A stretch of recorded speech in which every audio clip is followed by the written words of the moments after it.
तो आज हम कहानी लेकर आए हैं राजा और भाग्य की।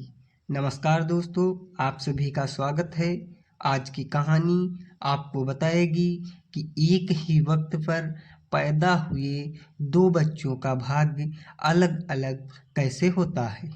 यानी कि अगर एक ही वक्त पर दो इंसान पैदा होते हैं या दो भाई पैदा होते हैं तो एक का तो एक भाई का आचरण कुछ अलग होता है कि एक भाई को कुछ अलग ही दुनिया मिलती है।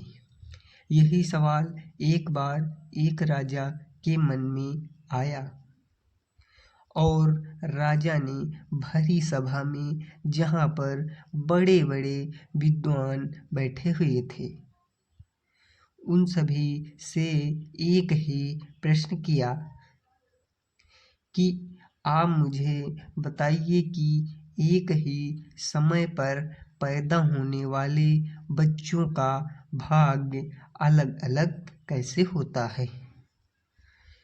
उन्होंने बताया कि जिस वक्त मैं पैदा हुआ उस वक्त अनेकों बच्चे पैदा हुए थे, तो मेरे ही भाग्य में राजा बनना क्यों लिखा हुआ था।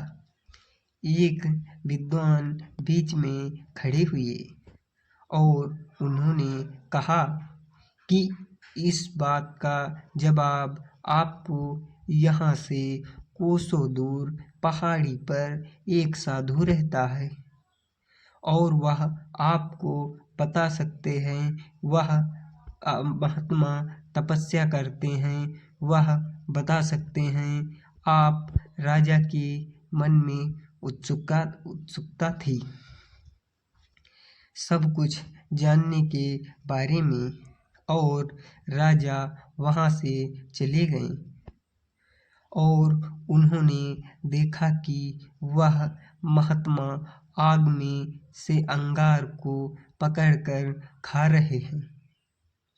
तो उन्होंने सवाल किया कि महात्मा जी, मैं आपसे पूछना चाहता हूँ कि एक ही वक्त पर पैदा हुए बच्चों का भाग्य अलग अलग कैसे होता है।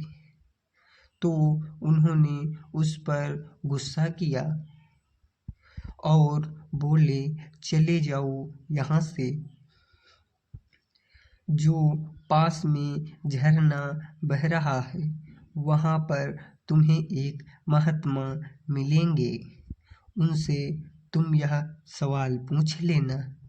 अब वह राजा उन महात्मा के पास चला गया तो वह महात्मा जो थे वह अपना ही मांस नोच के खा रहे थे, यानी कि अपना ही मांस नोच के खा रहे थे।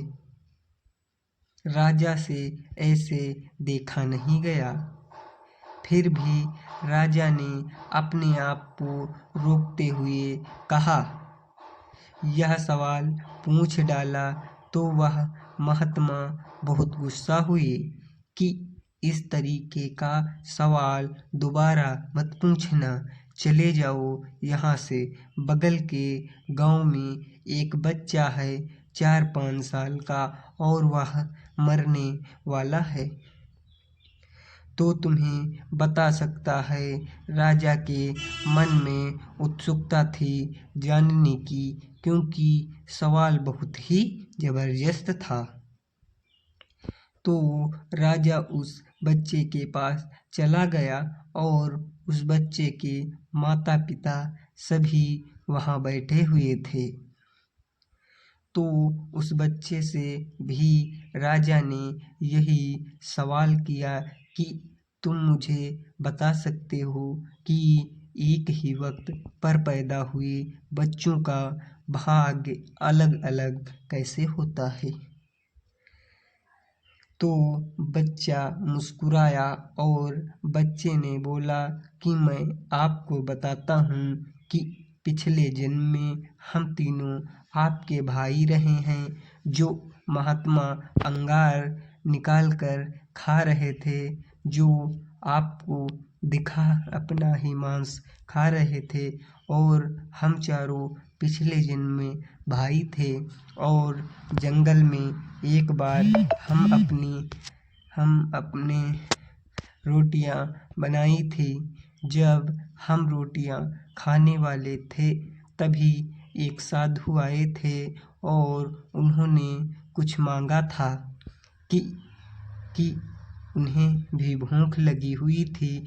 सबके पास एक एक रोटी थी तो सबने पहले उन्होंने अंगार वाले साधु से रोटी मांगी तो साधु ने मना कर दिया कि अगर मैं तुम्हें रोटी दूंगा तो मैं क्या खाऊंगा। दूसरा उन्होंने मांसाहार वाले साधु से कहा कि मुझे रोटी चाहिए बाबा। तो उन्होंने कहा कि अगर मैं तुम्हें रोटी दे दूंगा तो मैं क्या मांस खाऊंगा। और मैंने भी मना कर दिया था कि मैं तुम्हें रोटी नहीं दे सकता। और चौथे तुम थे कि तुम्हारे पास एक रोटी थी और तुमने आधी रोटी उन महात्मा को दे दी और उन्होंने अपना पेट भर लिया, बाकी को श्राप मिला और तुम्हें आशीर्वाद मिला था। मर्म की बात यह थी कि आपके आज के जो अच्छे कर्म हैं उनका नतीजा आपको जरूर आगे के जन्मों में मिल सकता है। आज आप क्या करते हैं? तो दोस्तों यही कारण था। वह राजा था, उसका जो प्रश्न था उसका जवाब मिल चुका था कि एक ही वक्त पर पैदा हुए बच्चों का भाग्य अलग अलग कैसे होता है।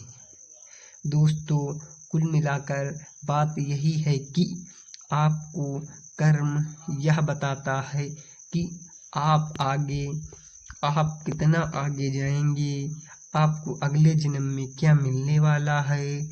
और इसलिए अच्छे अच्छे कर्म करिए। दोस्तों लोगों की मदद करिए, हमेशा स्वार्थी मत रहिए। दोस्तों मुझे उम्मीद है कि यह कहानी आपको अच्छी लगी होगी। दोस्तों अगर आप चाहते हो कि आपको और भी कहानियाँ मिलें तो आप बिल्कुल सही जगह पर हो।